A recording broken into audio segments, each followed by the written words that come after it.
Eccellenza, siamo prossimi alla sua partenza, sta concludendo la sua missione di Vescovo della Diocesi di Vittorio Veneto e quindi sono con lei oggi a farle qualche domanda per tirare le conclusioni, nel tempo che abbiamo a disposizione, del suo episcopato. Ha trascorso 17 anni in mezzo a noi e pertanto la prima domanda che mi viene da porle è: come ha visto la Chiesa vittoriese, che impressione le ha dato la nostra Chiesa in questi 17 anni di sua presenza in mezzo a noi? Io ricordo che quando sono venuto qui, Monsignor Ravignani, Monsignor Eugenio, mi ha accolto con una frase che poi mi ha ripetuto più volte: fortunato vescovo, fortunata Chiesa, fortunata diocesi. Non so se la diocesi si possa dire fortunata, io posso effettivamente dire che aveva ragione, è stato un vescovo fortunato, ho trovato una diocesi buona, direi, tenendo conto che la perfezione non è di questo mondo, ma una diocesi disponibile sia nell'accogliermi, sia nel seguire e anche nell'ascoltare quanto poi mano a mano siamo andati maturando. Quindi direi un'esperienza molto positiva della diocesi di Vittorio Veneto. Anzitutto gli elementi di positività di questa valutazione sono anche costituiti dal fatto di avere un retroterra solido, tanta gente formata, tanta gente che si sintonizza facilmente anche con il messaggio che il Vescovo è portato a comunicare.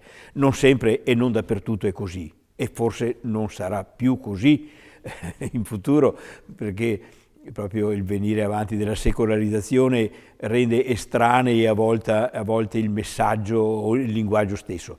Ecco, però questo io ho potuto constatarlo. E poi la presenza di un clero e di un presbiterio molto, molto ricco, solido, sano, ecco, certo con le caratteristiche che ognuno porta con sé, però nell'insieme un presbiterio molto, molto, molto positivo, molto di qualità. E anche la presenza di molteplici associazioni e movimenti laicali,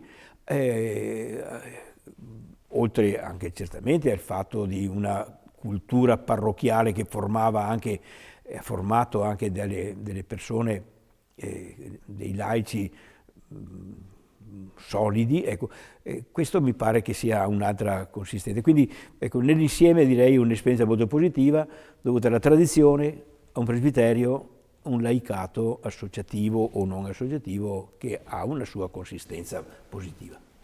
All'interno di questo contesto sono maturate 3 beatificazioni, anche questo mi pare un aspetto piuttosto Esatto. Originale di questi anni, ma anche della nostra diocesi, come a dire, Certo. Lei prima accennava di un tessuto significativo dal punto di vista cristiano, si vede anche grazie a questo tipo di esperienze, non è l'unico indice, però sicuramente un indizio interessante, 3 beatificazioni. Sì, e sono stati 3 momenti molto belli, sia il primo, quello di Beato Giuseppe Toniolo, sia il secondo, quello legato al martirio di padre Cosma Spessotto, e poi l'ultimo, quello di Papa Luciani.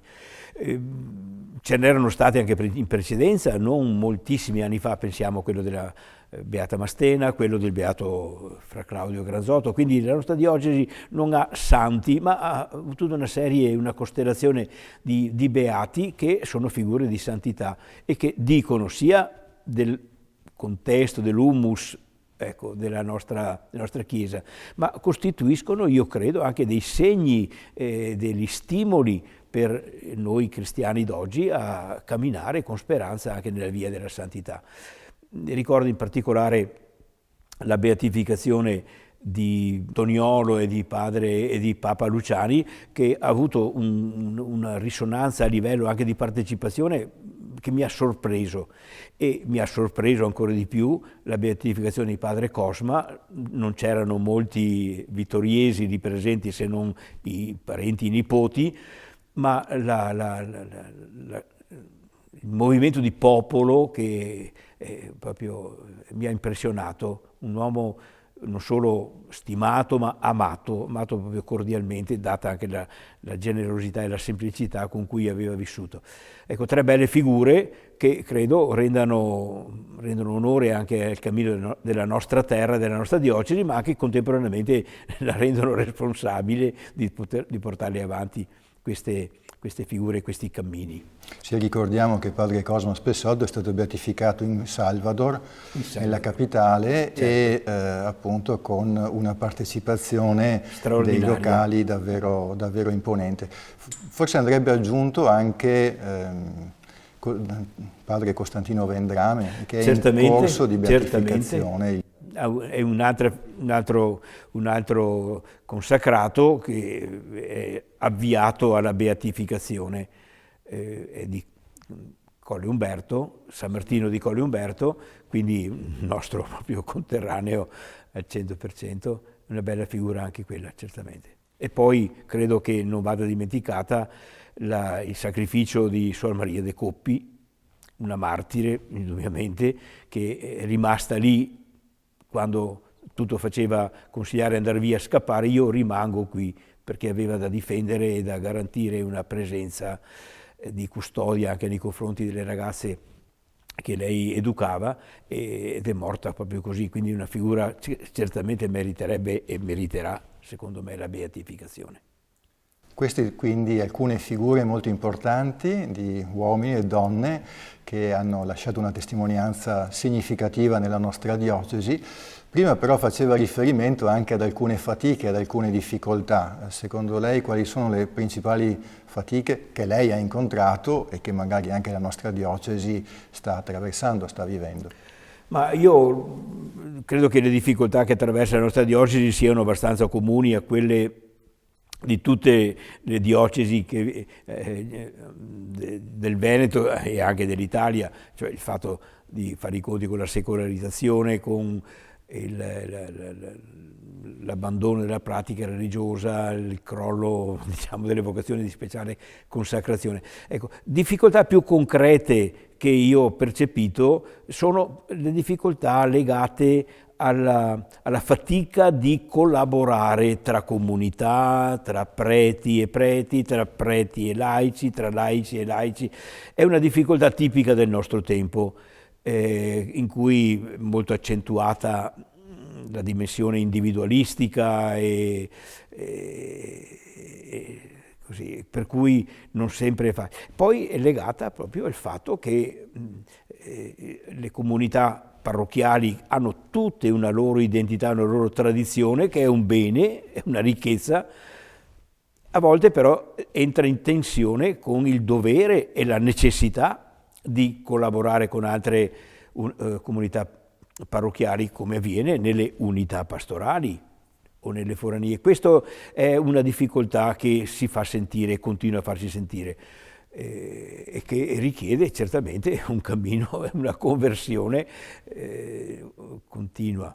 Un'altra difficoltà che ho riscontrato è quella di percepire la dimensione vocazionale della fede cristiana, perché la fede cristiana non è una trovata individuale di qualcuno, ma è sempre risposta a una chiamata, sia nell'atteggiamento della fede, ma poi anche nell'individuare le strade attraverso cui vivere questa risposta, le varie vocazioni, no? La vocazione del matrimonio, la vocazione della vita consacrata, la vocazione del ministero presbiterale. Ecco, dal momento, l'accentuato individualismo che caratterizza il nostro tempo, anche a livello religioso, rende difficile percepire la vita cristiana come risposta a una chiamata. Viene percepita come autorealizzazione, come qualcosa che mi aiuta ad essere me stesso, ma un po' senza avere questa...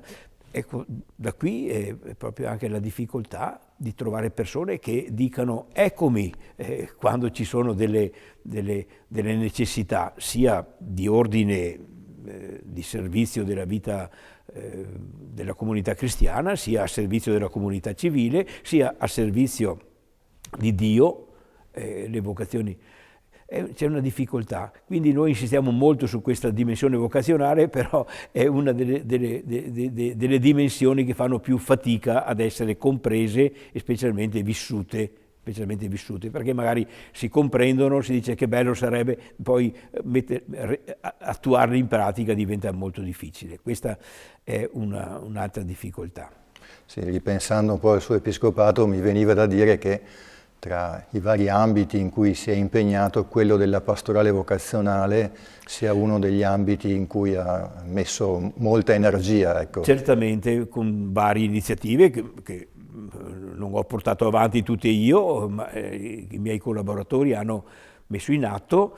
Da parte mia mi sono impegnato ogni mese, ormai da tanti anni, ogni mese andare in una delle comunità parrocchiali per pregare, celebrare la messa e pregare per le vocazioni di speciale consacrazione, ma anche in altri modi, proprio percependo che questo è un ambito in cui ci è richiesta una sfida che oggi la nostra cultura non favorisce. In 17 anni chissà quanti incontri, esperienze ha vissuto nella diocesi di Vittorio Veneto. Ce n'è qualcuno in particolare che così ha più a cuore, che ricorda con maggiore affetto, con maggiore coinvolgimento a livello personale, incontri con persone oppure di situazioni che sono state particolarmente parlanti e interpellanti per la sua vita? Ma le situazioni che mi hanno più colpito sono state quelle legate all'applicazione del capitolo 8 dell'Amoris Laetitia. Noi ci siamo impegnati a riflettere che cosa vuol dire questo documento di Papa Francesco e in che modo ci interpella. Abbiamo capito che ci interpella anche non solo a vivere bene il proprio matrimonio, ma anche ad accogliere e ad essere accoglienti verso realtà di famiglie ferite, di famiglie che non corrispondono pienamente alla visione cristiana del matrimonio, o perché sono separati o perché sono separati divorziati e così via. E il Papa in quel documento dice che i cristiani che vivono queste situazioni non sono fuori dalla Chiesa, fanno parte della Chiesa, devono essere aiutati e sostenuti, in certi casi dice anche con i sacramenti. Finora non era previsto, però noi abbiamo cercato di capire in che cosa ci stimolasse questa visione e abbiamo messo in atto un percorso per cui non in maniera indiscriminata, ma appunto in quei certi casi di cui parla il Papa, poter riammettere ai sacramenti anche delle coppie che vivono una situazione di matrimonio ferita, diciamo così. Posso dire che non ho mai incontrato cristiani così fedeli alla loro vita cristiana, nonostante la situazione di irregolarità, si diceva una volta, no, della loro vita matrimoniale, così umili, così contenti e riconoscenti di aver potuto essere riammessi ai sacramenti da cui si erano astenuti per anni e anni e anni, come queste alcune coppie, non moltissime, ma ormai diverse, che abbiamo riammesso, ecco, ai sacramenti della riconciliazione e della comunione, considerando che facevano parte o erano ascrivibili, diciamo, a questi certi casi di cui parla. Non ho mai visto persone così rifiorite, il che fa capire come la grazia del Signore possa agire anche in maniera proprio creativa e che ricrea anche dove umanamente magari si vedrebbero solo dei fallimenti. Invece no, non è così. Ecco, questi ricordi sono le cose che mi hanno colpito di più in questi ultimi anni. Certo, ci sono stati anche molti altri incontri e interventi con gruppi, associazioni, specialmente durante la visita pastorale del 12-13, ma anche quella del 20, quella che ho fatto durante il tempo di Covid, che è stata davvero un'esperienza bellissima. E anche gli incontri fatti in quelle circostanze sono rimasti profondamente impressi. Tra poco partirà per il Brasile, abbiamo già fatto cenno relativamente al contesto nel quale andrà, la diocesi di Livramento, in collaborazione con Don Paolo Salatin, che sarà un po' il suo riferimento nell'esperienza pastorale che vivrà. Riesce a dare già qualche indicazione più precisa sul modo in cui vivrà il suo ministero laggiù? È ancora una scatola chiusa che aprirà quando arriverà? Penso proprio di sì, perché noi abbiamo detto continuiamo questa esperienza di scambio con la diocesi di Livramento, sì o no? Col Consiglio presbiterale in 2 riunioni siamo orientati a dire sì, a condizione però che nessuno venga inviato forzatamente, primo, e secondo che non rimanga solo, perché Don Marco purtroppo ha dovuto vivere questa esperienza di solitudine, non dovrà più succedere. Ecco, chi va è di supporto e di aiuto a Don Paolo Saratin, che è il responsabile di questa comunità parrocchiale che gli viene affidata dalla diocesi di Livramento. E quindi in questo senso qua io sarò il collaboratore pastorale di Don Paolo, non sarò io il primo e Don Paolo il secondo, sarà Don Paolo e il responsabile io. Da quello che ho capito il Vescovo fa conto anche su qualche aiuto alla Cresima, ma questo vedremo se sarà possibile e se sarà diciamo concordabile con questo servizio per cui primariamente vado in Brasile. Per il resto sarà quello che sarà richiesto, vedrà. Sì. La sua ultima lettera pastorale insiste molto sulla speranza. Se vuole lasciarci un messaggio alla conclusione di questa intervista e anche del suo episcopato in mezzo a noi, proprio per rilanciare questa virtù teologale. Ma io credo che in questa esperienza possa avere questa dimensione di speranza, rendersi conto che noi non siamo soltanto noi a vivere la fede cristiana, le fatiche della fede cristiana, le nostre impegni, iniziative pastorali, ma facciamo parte di una Chiesa molto più grande. Quindi la fede cristiana è vissuta in tutto il mondo, anche in territori che noi magari non conosciamo, e questo apre una prospettiva di universalità che secondo me è segno di speranza. Non siete solo voi con i vostri affarucci, respirate più in grande. Il Signore è fedele perché chiama e ottiene risposte belle e generose anche in altre terre. Coraggio, non abbiate timore. Ecco, credo che la dimensione di questa apertura alla universalità dell'esperienza cristiana che consente e favorisce questa esperienza di scambio abbia questa dimensione di speranza che io ritengo molto importante. Va bene, grazie. Allora auguri ancora per la sua esperienza missionaria e di speranza in Brasile e ci terremo comunque in contatto. Certamente. Perché lei resta comunque Vescovo emerito di Vittorio Veneto. Grazie e ci sentiremo in altre occasioni.